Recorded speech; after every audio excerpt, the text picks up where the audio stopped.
Good morning student. आज हम लोग नए चैप्टर की स्टडी करेंगे, अध्ययन करेंगे, जैसा कि पिछले क्लास में बता भी दिए थे। और आज का जो चैप्टर होगा वो काफ़ी रोचक होगा, काफ़ी इंटरेस्टिंग होगा। ये चैप्टर है cell structure and function. Cell structure and function यानी सेल के स्ट्रक्चर्स और जो फंक्शंस हैं उसके बारे में हम लोग अध्ययन करेंगे। इसकी ज़रूरत क्यों है, थोड़ा सा हम इसके बारे में जान लेते हैं। इसका यह चैप्टर बहुत ही उपयोगी है और सेल के बारे में सभी स्टूडेंट को, सभी को यानी कि जितने भी कंपटीशन की तैयारी करने वाले छात्र हैं, स्टूडेंट हैं, या फिर वो नीट का हो या फिर कोई पैरा मेडिकल का तैयारी कर रहा है या 11th में पढ़ना है यानी बायोलॉजी का स्टूडेंट है, जूलॉजी का स्टूडेंट है, या फिर और भी कोई कंपटीशन की तैयारी करना है, उसके लिए ये काफ़ी ज़रूरी होता है। क्योंकि सेल के स्टडी के बिना हम आगे का अध्ययन नहीं कर सकते हैं और इससे कई कंपटीशन में क्वेश्चन भी रहता है। एक तो बायोलॉजी के स्टूडेंट को आगे अध्ययन करना है, स्टडी करना है आगे किसी भी क्षेत्र में, तो उनको तो नॉलेज यानी कि बायोलॉजिकल क्षेत्र में, किसी भी क्षेत्र में बायोलॉजिकल क्षेत्र में करना है तो उनको तो नॉलेज इसका होना ज़रूरी है ही। लेकिन कंपटीशन में भी इससे संबंधित कई क्वेश्चन पूछे जाते हैं। तो हम काफ़ी ये रोचक चैप्टर है और इसके बारे में हम लोग अच्छी तरह से समझेंगे, पढ़ेंगे, जानेंगे, सीखेंगे। और इसी कड़ी में आइए हम लोग इसको देखते हैं। तो सबसे पहली बात है क्या कि सेल स्ट्रक्चर एंड फंक्शन, जैसा कि हेडिंग दे दिया गया हुआ है। तो अब इसमें सेल होता क्या है, सेल के बारे में पहले एक नज़र। तो सेल क्या है, तो cell is the structural and functional unit of life या ऑर्गेनिम्स। अब देखिए, एक लाइन का ये परिभाषा याद रखना चाहिए। तो सेल क्या है, तो cell is the structural and functional unit of life या ऑर्गेनिम्स, या इसको लिविंग बीइंग्स भी या लिविंग थिंग्स भी कहेंगे। देखिए, जितने भी सजीव हैं, चाहे वह पौधा हो या जंतु हो या सूक्ष्मजीव हो, उन सबों का निर्माण जो होता है वह निर्माण किससे होता है, तो सेल से होता है, कोशिका से होता है। माने उसका शरीर कोशिका का बना होता है, चाहे वह एक कोशिकीय हो, बैक्टीरिया हो या अमीबा हो, या फिर बहुकोशिकीय माने मल्टीसेलुलर ऑर्गेनिम्स हो, चाहे हम लोग हैं, पौधा है, जंतु है, विभिन्न प्रकार के। तो ये सब तो सभी के लिए ये काफ़ी ज़रूरी है। यानी कि ये सेल से ही ये सब के सब बना होता है। स्ट्रक्चरल क्यों, क्योंकि जिस प्रकार से देखते हैं कि कोई बिल्डिंग बना हुआ है, उसका इकाई यूनिट ईंट है, उसी प्रकार से कोई सजीव है तो उसका यूनिट क्या होगा, वह यूनिट सेल होगा। यानी इकाई उसका सेल, मान सेल से ही वो पूरा शरीर बना होता है। कोई यानी कि सजीव है या कोई भी लाइफ में है, लिविंग बीइंग्स है, उसका शरीर का निर्माण किससे, तो सेल से होता है। अब यहाँ पर सेल का अध्ययन हम किसके अंतर्गत करेंगे, तो साइटोलॉजी के अंतर्गत। साइटोलॉजी स्टडी क्या होता है, तो स्टडी ऑफ सेल्स, है ना, एंड देयर कौन चीज़, तो सेल के अंदर की बहुत तरह की संरचनाएं हैं जो आगे हम लोग एक एक टॉपिक का अध्ययन करेंगे, जानेंगे। एंड यानी कि एक बार में तो संभव नहीं है, चैप्टर वाइज करके या टॉपिक वाइज करके हम आगे पूरा सेल पर डिटेल हम देंगे, नीट के व्यू से या कंपटीशन के व्यू से या 11th के स्टूडेंट के लिए काफ़ी उसके लिए इंटरेस्टिंग होगा। तो और वो इसके बिना संबंध सेल से कई क्वेश्चन पूछे जाते हैं प्रति वर्ष, और ये आगे पहले ही बता दिए कि काफ़ी जरूरी है। तो साइटोलॉजी क्या है, तो साइटोलॉजी जो है वह क्या था, study of cells and their क्या, तो सेल ऑर्गेनिल्स यानी कोशिकांग। जैसे कि सेल ऑर्गेनिल्स में क्या होगा, तो माइटोकॉन्ड्रिया, इस ऑर्गेनिल्स में क्या होगा, जैसे कि माइटोकॉन्ड्रिया है ना, या गोल्जी बॉडी है, या फिर न्यूक्लियस है, या फिर लाइसोसोम है ना, लाइसोसोम है। तो बहुत तरह के संरचनाएं हैं, इटीसी करते हैं। तो इन सबों का अध्ययन जो है इन सब का भी अध्ययन करना है, जो सेल ऑर्गेनेल्स में आ जाएंगे। और किसकी सहायता से साइटोलॉजी का अध्ययन होगा, या फिर हम स्टडी करेंगे, देखेंगे तब with the help of microscope, है ना, माइक्रोस्कोप।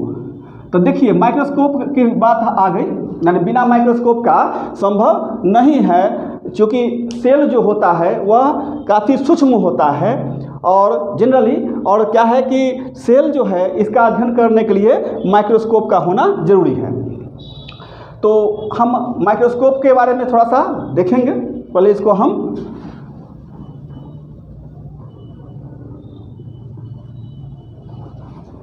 देखिए, अब सेल ऑर्गेनेल्स का मतलब कोशिकांग होता है, ये ध्यान रखना है, माने कोशिका के अंदर पाए जाने वाले विभिन्न प्रकार की संरचनाएं, जैसे कि बता दिए हैं nucleus, mitochondria, Golgi body, lysosome, अब उस सबको सेल ऑर्गेनेल्स हम लोग कहेंगे। अब क्या है, तो अब देखिए माइक्रोस्कोप जो है, थोड़ा सा इसको भी देख लीजिए। माइक्रोस्कोप देखिए, माइक्रोस्कोप जो है यह शुरू में जो उपयोग में, माने जिसकी सहायता से फर्स्ट टाइम सेल देखे थे रॉबर्ट हुक, वो कंपाउंड माइक्रोस्कोप था, एक कंपाउंड माइक्रोस्कोप। अब देखिए कंपाउंड माइक्रोस्कोप में क्या होता है कि जो सबसे पहले जो यूज में लाया गया स्टार्टिंग में, तो रॉबर्ट हुक क्या किए कि कंपाउंड माइक्रोस्कोप का उपयोग करते हुए सेल को फर्स्ट टाइम देखे थे। तो उसमें क्या होता है कि एक ऊपर में लगा रहता है लेंस, जो जहाँ पर आँख रहता है, जहाँ पर आई रहता है, तो वहाँ उसको कहते हैं आई पीस, है ना। और फिर दूसरा लेंस भी होता है, हम माइक्रोस्कोप का फिगर नहीं बना रहे हैं, यानी कि हम समझा रहे हैं कि कंपाउंड क्यों ये कहा जाएगा। दूसरा लेंस भी होता है, वह कहलाता है ऑब्जेक्टिव, है ना, लेंस। तो अब देखिए ऑब्जेक्टिव लेंस जो रहेगा वह कहाँ पर तक, किसी वस्तु को अगर हम स्लाइड पर रख करके, कांच की बनी हुई पट्टी होती है जो स्लाइड पर कोई वस्तु को अगर हम रखते हैं यहाँ पर, ये क्या है कि स्लाइड हो गया, और इस पर क्या है कि कोई ऑब्जेक्ट्स, कोई वस्तु को हम सेल है चाहे कोई और भी यानी कि सूक्ष्म जीव है उसको रख करके, और तब हम क्या है कि देखते हैं इसको। तो एक लेंस तो यहाँ पर रहेगा और दूसरा लेंस यहाँ पर, एक लेंस कहाँ पर है, तो यहाँ पर लेंस है और दूसरा लेंस यहाँ पर है। तो यहाँ पर क्या है कि दोनों लेंस जो है इसकी क्षमता को गुना कर देने के बाद जो यहाँ पर वस्तु होगा उतना गुना दिखाई देगा। तो ऐसे भी देखिए, आप लोग इससे पहले लोअर क्लास में देखे होइएगा कि किस प्रकार से जो माइक्रोस्कोप लैब में, प्रयोगशाला में आप लोग देखे होगा, वह आपका संयुक्त सूक्ष्मदर्शी यानी कंपाउंड माइक्रोस्कोप जो होता है, उसको हिंदी में संयुक्त सूक्ष्मदर्शी कहते हैं। वह संयुक्त सूक्ष्मदर्शी क्या होता है कि ऊपर में लिखा रहता है 10x, देखिएगा, और नीचे लिखा रहेगा, नीचे भी 45x रह सकता है, या फिर नीचे यहाँ पर, माने यहाँ पर 45x रह सकता है, या यहाँ पर हो सकता है कि 15x रहे। तो जितना पावर का यहाँ लेंस है और यहाँ पर लगी हुई रहती है, वो दोनों को गुना कर दीजिए, उतना गुना। अब मान लेते हैं कि यहाँ पर, या फिर यहीं पर मान लीजिए कि 10x है, मान लीजिए 10, तो अब 10 ऊपर का हो गया और गुने 10 नीचे का हो गया बराबर 100। तो 100 टाइम्स, माने कि 100 टाइम्स लार्जर दिखाई देगा जो ऑब्जेक्ट का रियल होगा साइज। अब मान लेते हैं कि यहाँ जितना छोटा है, अगर यह माने काफ़ी सूक्ष्म है, जितना भी छोटा है उससे यह लगभग 100 गुना, लगभग क्या 100 गुना लेंस की क्षमता पर डिपेंड करेगा ये। तो 10x यहाँ लिखा हुआ है, मान लीजिए 10x यहाँ पर है और 10x यहाँ पर है, तो 10 को 10 से गुना कर देंगे, मल्टीप्लाई करेंगे, 100 टाइम्स बड़ा दिखाई देगा ये। अगर यहाँ पर 10 है और ऊपर 10 है और नीचे क्या है, तो 15x है, माने यहाँ 10x है 15x है। अब इसी स्थिति में क्या होगा, तो यह 150 गुना बड़ा दिखाई देगा। अगर मान लेते हैं कि ऊपर 10 है और नीचे कितना है, तो 45 है, तो यह कितना, तो 450, इस प्रकार से 450। या फिर और भी ऊपर मान लेते हैं, ऊपर 20 है, तो ऊपर 20 है, तो ये कितना, मान लीजिए ऊपर 20x लगा हुआ है, नीचे 45 है, अगर 45x है, तो अब ये कितना हो जाएगा, तो बराबर 90 और ये हाँ 900 टाइम। तो इस प्रकार से क्या है कि यह क्या है कि सेल का जो या और कोई ऑर्गेनिज्म है उसका जो आकार होगा, हम इस दोनों लेंस के गुना करने के बाद जो आएगा उसका जो टाइम माने कितना आया अंक डिजिट, उतना गुना करके हम इसको देख लेते हैं। तो इस प्रकार से शुरू में उन्होंने और देखिए जो रॉबर्ट हुक थे, रॉबर्ट हुक का माइक्रोस्कोप भी अभी तो आप लोग माइक्रोस्कोप में देखिए कि लेंस नीचे ये मिरर नीचे लगा रहता है लाइट के लिए, उनके लिए लैंप अलग था, उसके बाद मिरर अलग था, ये क्या कहते हैं लेंस जो है सो वो एक ही नली में ऊपर नीचे करके सेट किया हुआ था। तो इस प्रकार से क्या है कि वो तो बहुत ही समझिए स्टार्टिंग का सोच सकते हैं कि कोई आविष्कारक जो होते हैं या फिर कोई खोज करने वाले, वो कितना मेहनत शुरू में उनको लगता है। आज हम उस माइक्रोस्कोप को आसानी से यूज में ले लेते हैं, लेकिन यह नहीं सोचते हैं कि किसी ने कैसे बनाया होगा। तो किसी के कोई खोज या आविष्कार पर थोड़ा विचार करके देखिएगा कि कितना उनको दिमाग लगाना पड़ा होगा, जो हम आसानी से उसका उपयोग में हम आज लेते हैं, लेकिन उनको भी याद करना चाहिए। खैर, तो इस प्रकार से ये तो माइक्रोस्कोप की बात हो गई, संयुक्त सूक्ष्मदर्शी यानी कि कंपाउंड माइक्रोस्कोप की क्षमता। तो इससे तो भाई सिंपल ढंग से हम सेल और जो सूक्ष्म जीव है उसको हम देख लेते हैं, लेकिन सेल के अंदर में बहुत तरह की संरचनाएं होती है, गोल्जी बॉडी, लाइसोसोम या और भी सूक्ष्म, मान लीजिए ये राइबोसोम। तो ये सब को देखना ये इससे बहुत मुश्किल का कार्य था। तो बाद में जा करके क्या है कि एक साइंटिस्ट थे, वो उनका नाम था नॉल, है ना, नॉल, और दूसरा थे रस्का। देखिए ये दो वैज्ञानिक, दोनों साइंटिस्ट मिल करके, और इन्होंने क्या किया कि इलेक्ट्रॉन माइक्रोस्कोप को, है ना, या इन्होंने दोनों मिल करके क्या किया, तो इलेक्ट्रॉन माइक्रोस्कोप को खोजा, माने खोजा क्या, माने आविष्कार किया, इन्वेंशन किया। तो नॉल और रस्का ये दोनों साइंटिस्ट ऐसे साइंटिस्ट थे जो जिन्होंने क्या किया कि 1931 में, ये भी है 1931, तो इन्होंने सर्वप्रथम क्या है कि इलेक्ट्रॉन माइक्रोस्कोप का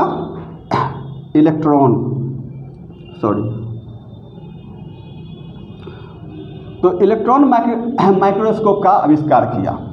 ये इलेक्ट्रॉन माइक्रोस्कोप जो वस्तु का रियल साइज है उससे लाखों गुना बड़ा करके देखने में मदद किया।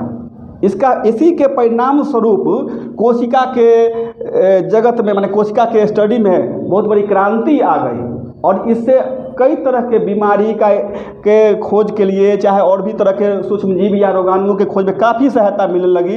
ये बहुत बड़ी उपलब्धि साइंटिस्ट जो है, ये बहुत बड़ा जीवन में, माने लोगों के जीवन में क्या है कि क्रांति ला दिए, और इसके कारण से रोग का पता लगाना आसान हो गया, रोगाणुओं का पता लगाना आसान हो गया। यानी रोगाणु का पता लगेगा तो रोग का भी पता लगेगा, और फिर उसका उपचार तभी संभव हो पाएगा। तो ये बहुत बड़ा उपलब्धि इनकी रही, यानी कि क्योंकि ये नॉल और रस्का दोनों साइंटिस्ट मिल करके क्या किए कि इलेक्ट्रॉन माइक्रोस्कोप का खोज कर दिए, जिससे सेल का अध्ययन काफ़ी आसान हो गया। तो ये तो हो गया कि तो ये तो हो गया कि माइक्रोस्कोप का इन्होंने खोज किया। अब माइक्रोस्कोप को थोड़ा सा हम जान गए माइक्रोस्कोप के बारे में, है ना।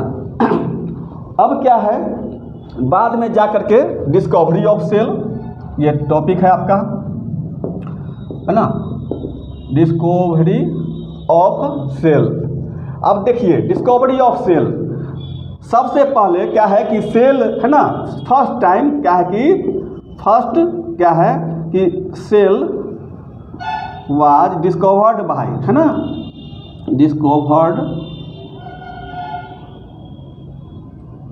Discovered by Robert Hooke. देखिए फर्स्ट टाइम माने कि सेल जो था उसका किसने डिस्कवरी किया, तो डिस्कवरी किया डिस्कवर्ड किया कौन? तो रॉबर्ट हुक। कब? तो 1665 में। अब यहाँ पर एक बात जानना है कि अब जीके में भी पूछता है कि फर्स्ट टाइम क्या है, कि फर्स्ट टाइम सेल जो है वो किसके द्वारा? तो first cell was discovered by, किसके द्वारा? तो डिस्कवर्ड बाय रॉबर्ट हुक, यानी कि ये वैज्ञानिक का नाम है रॉबर्ट हुक। इन्होंने क्या किया था कि कॉर्क सेल लिया, है ना, कॉर्क सेल लिया, और कॉर्क जो देखते होइएगा ना, पहले होम्योपैथ के जो ये ट्यूब आता था कांच का, उसमें लगाया जाता था, चाहे अभी भी लेबोरेटरी में प्रयोगशाला में जो टेस्ट ट्यूब होता है, टेस्ट ट्यूब में भी कॉर्क वगैरह लगाने का आता है। तो वो कॉर्क का उपयोग करते हुए उन्होंने क्या किया कि इसके सेल को देखा, तो इन्होंने कॉर्क का उपयोग किया और कॉर्क के सेल को इन्होंने देखा, कॉर्क सेल को। ये सेल जब देखा तो सेल कैसा उनको दिखाई दिया? तो चूंकि ये तो कॉर्क जो था शुरू तो डेड था, यानी ये डेड था, तो सेल भी ये डेड सेल को देखा शुरू में। कॉर्क मृत, तो उसमें जो सेल दिखाई दिया वो डेड सेल। अब ये सेल जो था दिखाई दिया ठीक मधुमक्खी के छत्ता जैसे होता है, मधुमक्खी का छत्ता आप लोग देखे होइएगा, मधुमक्खी के छत्ता में चेम्बर ऐसा ऐसा होता है। कभी आप लोग को मौका मिले तो देखिएगा या देखे भी होइएगा। तो इस प्रकार से क्या है कि ये इस तरह से छोटा छोटा छोटा छोटा कोष्ठरी चेम्बर उनको दिखाई दिया, इस तरह से गैप, है ना, इसी तरह से गैप दिखाई दिया। तो ये गैप जो दिखाई दिया माने कि खाली स्थान, सेल के अंदर प्रोटोप्लाज्म खत्म हो गया, साइटोप्लाज्म खत्म हो गया, सूखा हुआ, तो बहुत सारा चेम्बर उसमें दिखाई दिया। आज के डेट में भी दिखाई देगा अगर देखिएगा तब। तो इस प्रकार से क्या है कि फर्स्ट टाइम उन्होंने देखा तो इसको उन्होंने कहा सेला, सेला कहा। सेला क्या है? तो ये सेला जो है, सेला ये लैटिन वर्ड है ना, लैटिन वर्ड, जिसका मतलब सेल या कंपार्टमेंट होता है। सेल कहिए इसको, सेल कह लीजिए या कंपार्टमेंट कहिए, चेम्बर, है ना, चेम्बर। तो यानी कि सेला कहा, सेल कह लीजिए इसको, सेला मतलब सेल या फिर कंपार्टमेंट। तो ये सेल, तभी से ये क्या है कि इसका नाम बाद में जाकर के सेल कहा जाने लगा, और हम इसको सेल को हिंदी में कोशिका कहते हैं। माने कोशिका पढ़ भी रहे, कोशिका संरचना एवं उसके जो कार्य है इसके बारे में हम लोग पढ़ रहे हैं। तो ये तो हो गया कि सेल के बारे में, कि डेड सेल को देखा रॉबर्ट हुक, कॉर्क में देखा उस सेल को, और वो सेल डेड था, फर्स्ट टाइम इन्होंने देखा। तो सेल को डिस्कवरी जो कौन किया? तो रॉबर्ट हुक ने किया। पूछता है कंपटीशन में, तो रॉबर्ट हुक उन्होंने किया, और कब किया? तो 1665 में, ये याद रखना है, ठीक। तो इसको अब आगे देखते हैं। तो ये तो डेड सेल को देखा, रॉबर्ट हुक कौन सेल को देखा? तो इन्होंने देखा डेड सेल यानी मृत कोशिका को। बाद में जा करके लेटर ऑन आगे चल करके साइंटिस्ट है विर्चाउ, है ना, सॉरी ये एंटोनी वॉन ल्यूवेनहॉक, है ना, विर्चाउ नहीं, एंटोनी वॉन ल्यूवेनहॉक,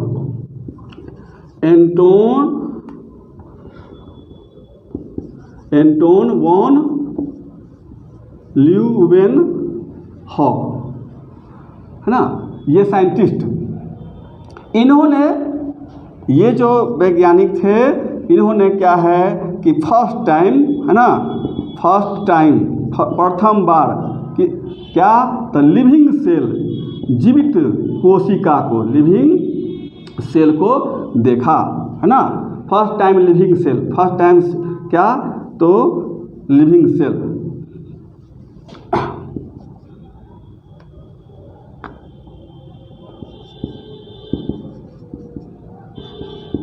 प्रथम बार, ध्यान रखिएगा, मैंने फर्स्ट टाइम लिविंग सेल माने कि जिंदा कोशिका देखने वाले प्रथम वैज्ञानिक माने कि जो शुरू में जिन्होंने देखा वो कौन थे? तो वो एंटोन वॉन ल्यूवेनहॉक। और ये एक चीज़ और, ये कब देखे थे? तो 1665 में तो ये थे, तो 1674 यानी कि 1674 में कौन? तो एंटोनी वॉन ल्यूवेनहॉक ने फर्स्ट टाइम लिविंग सेल को देखा, ऑब्जर्व किया, फर्स्ट टाइम ऑब्जर्व्ड, है ना, क्या किया? फर्स्ट टाइम ऑब्जर्व्ड क्या? तो लिविंग सेल, ये ध्यान रखना है। First time observe living cell, first time उन्होंने क्या किया, लिविंग सेल को, जिंदा कोशिका को देखा। कौन देखा, तो एंटोन वॉन लीवेनहॉफ। ये बात याद रख लेनी है आपको, ठीक है। यहाँ तक कोई दिक्कत नहीं होनी चाहिए। अब हम लोग आगे देखते हैं कि सेल थ्योरी क्या है। आइए इस पर थोड़ा सा हम चर्चा करते हैं। डिस्कवरी तो हो गया, डिस्कवरी के बाद क्या है, तो सेल थ्योरी पर थोड़ा सा हम बात कर लेते हैं। क्योंकि एक ही बार में तो सभी टॉपिक संभव है नहीं, सेल बायोलॉजी काफ़ी लंबा चैप्टर है। इसको पार्ट बाय पार्ट करके, जैसे माइटोकॉन्ड्रिया, गोल्जी बॉडी, चाहे प्लाज्मा मेम्ब्रेन या बहुत तरह का सेल ऑर्गेनेल्स है या उसका पार्ट है, वन बाय वन करके हम क्या कहें कि पढ़ेंगे, उसको हम वन बाय वन करके डालेंगे वीडियो पर, ठीक है। तो चलिए सेल थ्योरी थोड़ा सा देख लिया जाए। सेल थ्योरी, इसको हिंदी में कहते हैं कोशिका सिद्धांत।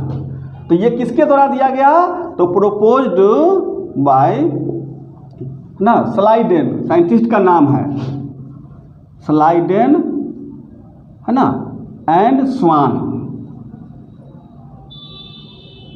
स्लाइडेन और स्वान, है ना, कब दिए थे, तो 1839 में। स्लाइडेन और स्वान दो वैज्ञानिक मिल करके और सेल थ्योरी की स्थापना किए। तो इसमें थोड़ा सा स्लाइडेन के बारे में भी जान लीजिए। स्लाइडेन, यहाँ पर ई आई छूटा हुआ है।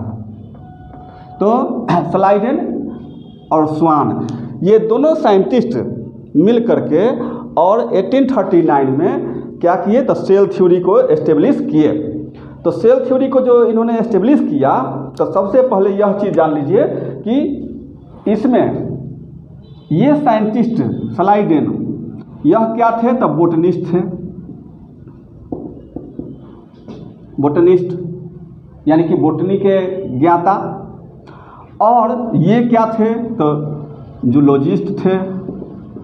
इन्होंने कब अपना विभिन्न प्रकार के, जैसे प्लांट है तो प्लांट के विभिन्न प्रकार के सेल को अध्ययन किया या और प्लांट से संबंधित अध्ययन किया, ठीक है। तो ये बोटनिस्ट जो थे, माने वनस्पति वैज्ञानिक, इन्होंने विभिन्न प्रकार के सेल का अध्ययन किया।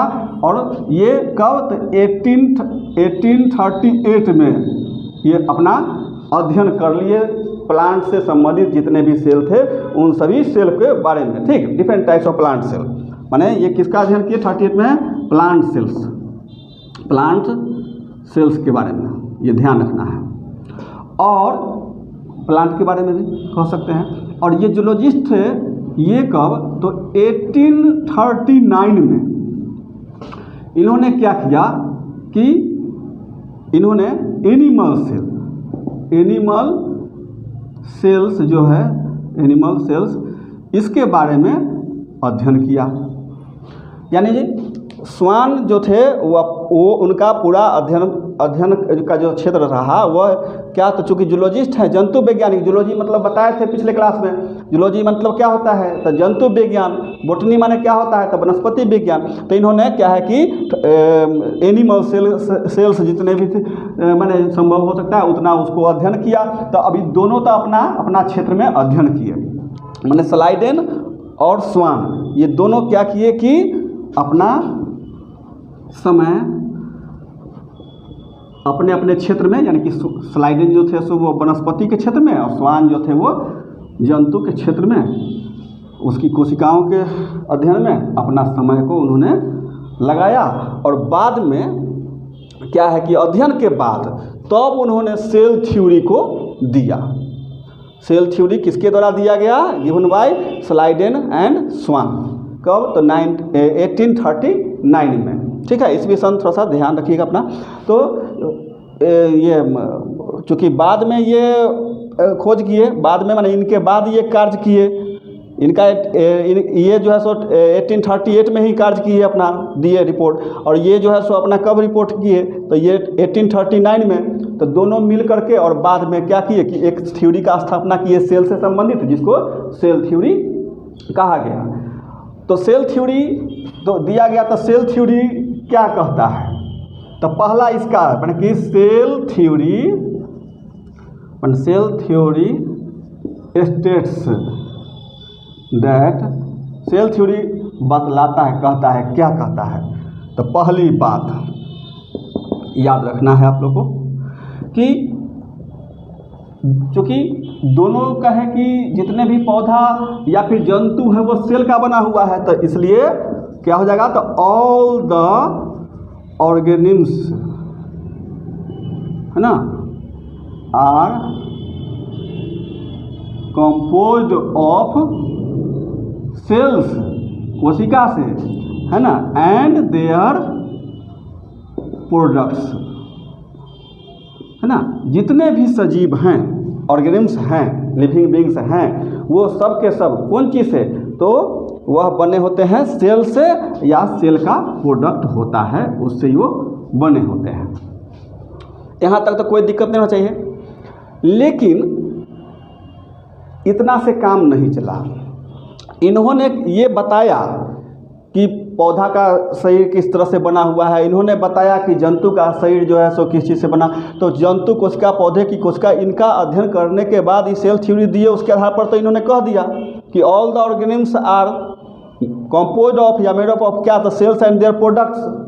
लेकिन बाद में जा कर के एक साइंटिस्ट, उनका नाम है विर्चाव, है ना, क्या नाम है साइंटिस्ट का, यहाँ नीचे लिख देते हैं, ऊपर हमको इसी में दे देना चाहिए था पहले, लेकिन आप इसको याद रखिएगा, समझिएगा ना, क्या है, तो विर्चाव नाम है वैज्ञानिक का, साइंटिस्ट का। इन्होंने क्या बतलाया 1855 में, 1855 में, है ना।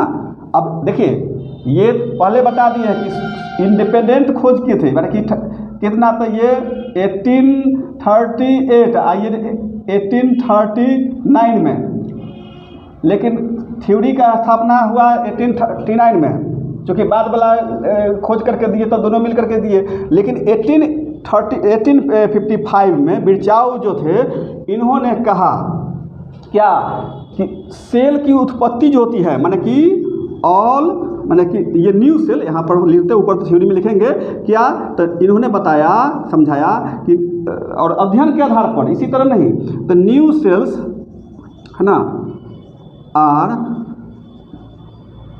या एराइज कर देते हैं क्या, arise from pre existing cells. देखिए, बहुत महत्वपूर्ण बात इन्होंने कहा कि नई कोशिका की जो उत्पत्ति होती है वह पहले से मौजूद कोशिका से ही उत्पन्न होंगे, यानी पहले से मौजूद कोशिका से ही उत्पन्न होंगे नई कोशिका। इसके लिए वो अपने भाषा में उन्होंने क्या इसके लिए कहा, तो ओमनिस सेलुला, है ना, ओमनिस सेलुला, है ना, सेलुला ए सेलुला।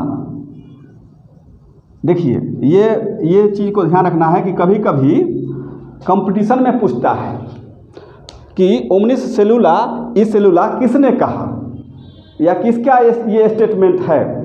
ओमनिस सेलुला ए सेलुला, ये जो है सो मतलब कि इसका मतलब यह हुआ कि मान सेल जो नई कोशिका का निर्माण पहले से मौजूद कोशिका से होती है। तो ये सेंटेंस को उन्होंने जो कहा था, कौन कहा था, तो विर्चाव, है ना, नाम है, वैज्ञानिक का नाम है। इन्होंने बताया 1855 में कि नई कोशिका की उत्पत्ति पहले से मौजूद कोशिका से ही होती है, इसीलिए इसके लिए इन्होंने दिया ओमनिस सेलुला ए सेलुला। इसका मतलब कि पहले से मौजूद सेल से नई कोशिका की उत्पत्ति होती है, और यह कंपटीशन के लिए भी काफ़ी जरूरी है। सेंटेंस किसने दिया, माने ये जो वर्ड है, सेंटेंस है, ये सेंटेंस किसने दिया था, विर्चाव ने दिया। कब, तो 1855 में। इस बात को भी आपको ध्यान रखना है। तो इसके आधार पर तब क्या, तो सेल थ्योरी जो है वह स्टेट्स दैट, क्या स्टेट्स दैट, दूसरा यानी कि इसमें पॉइंट बना, जब इन्होंने कह दिया कि नई कोशिका की उत्पत्ति पहले से मौजूद कोशिका से होती है, तो इन्होंने कहा कि ऑल न्यू सेल्स, है ना, एराइज फ्रॉम प्री एग्जिस्टिंग, माने पहले से मौजूद, है ना, किससे, तो फ्रॉम प्री एग्जिस्टिंग सेल्स, माने पहले से जो सेल्स मौजूद है उसी से। तो सेल थ्योरी जो है, ये दो स्टेटमेंट को ध्यान में आप लोग को रखना है। एक क्या, तो सभी सजीवों का शरीर सेल का बना होता है, सेल थ्योरी ये बतलाता है। दूसरा यह कहता है कि जो सजीव जो होते हैं, क्योंकि उसमें बहुत सारी कोशिकाएं होती हैं, हम लोग में बहुत सारी कोशिकाएं हैं, तो एक कोशिका से दो से चार, जैसे कोई छोटा बच्चा है और वो देखने में जो छोटा लग रहा है वह 10 साल के बाद बड़ा हो जाता है। तो क्यों हो जाता है? क्योंकि उसके शरीर में सेल की संख्या बढ़ती है। कोई पौधा छोटा है वो बड़ा हो जाता है, क्यों हो जाता है? क्योंकि उस प्लांट के कोशिका में विभाजन के फलस्वरूप वृद्धि होती है, और जब वृद्धि होती है, कोशिका की संख्या में वृद्धि होती है, कोशिका की संख्या बढ़ती है, तो क्या होगा? तो छोटा पौधा वो बड़ा हो जाएगा। तो सेल की संख्या, तो वो सेल, नए सेल का निर्माण किससे होगा? ऑल न्यू सेल्स एराइज, उत्पन्न होते हैं किससे? तो फ्रॉम प्री एग्जिस्टिंग, माने पहले से मौजूद, न्यू सेल का निर्माण पहले से मौजूद सेल से ही संभव होता है। तो इस प्रकार से सेल थ्योरी तो ये माने कि हो गया। अब देखिए, माने अब इनके बाद ये स्टेटमेंट आया, चूँकि ये 1855 में दिए, तो बाद में ये चीज़ को जोड़ा गया। चूँकि इनके नॉलेज में, इन दोनों साइंटिस्ट के नॉलेज में यही बात थी कि ऑर्गेनिज्म का जो शरीर बना होता है वह किससे? तो सेल से, या सेल का जो प्रोडक्ट होता है उससे। लेकिन नई कोशिका कैसे उत्पन्न होती है ये सेल थ्योरी नहीं बता रहा था उसमें। बाद में इनके खोज के बाद, इनको अध्ययन के बाद ये सेंटेंस जो है all new sales arise from pre existing cells, ये इसमें शामिल हो गया। तो इस प्रकार से क्या है कि सेल थ्योरी इस तरह से ये बतलाता है। अब देखिए, इसमें आज हम यहीं तक छोड़ देते हैं, सेल थ्योरी तक ही। नेक्स्ट वीडियो में हम लोग नए टॉपिक की शुरुआत करेंगे। नए टॉपिक में क्या होगा? तो जैसे कि सेल का आर्किटेक्चर, मतलब कि एक टॉपिक होगा आप लोग को an overview cell. An overview cell का मतलब कि सेल का आर्किटेक्चर, की सेल की बनावट कैसी होती है, उसके कौन कौन से कंपोनेंट, घटक, या फिर उसका जो एलिमेंट होता है वो क्या क्या होता है, इस पर हम लोग चर्चा करेंगे। और एक चीज़ और है कि ये पार्ट बाय पार्ट ही संभव हो पाएगा, क्योंकि ऐसे तो बहुत लंबा वीडियो हो जाएगा, इसलिए ठीक नहीं होगा। तो हम पार्ट बाय पार्ट सेल जो है सो नेक्स्ट वीडियो में सेल का आर्किटेक्चर देंगे, माने कि एन ओवरव्यू सेल में सेल का शेप क्या होगा, साइज क्या होगा, तरह तरह के सेल होते हैं, इसके बारे में हम नेक्स्ट वीडियो में चर्चा करेंगे। अब बात आती है कि इस सेल का या साइटोलॉजी जो है, इसकी क्या आवश्यकता है, सेल का अध्ययन क्यों? तो देखिए, यानी कि इसके लिए थोड़ा सा हम इसको बता देते हैं अलग से। माने हम आखिर कोई काम करेंगे उसका कुछ ना कुछ परिणाम होना चाहिए ना, या फिर उसकी उपयोगिता होनी चाहिए। क्या उसका उपयोगिता है ना?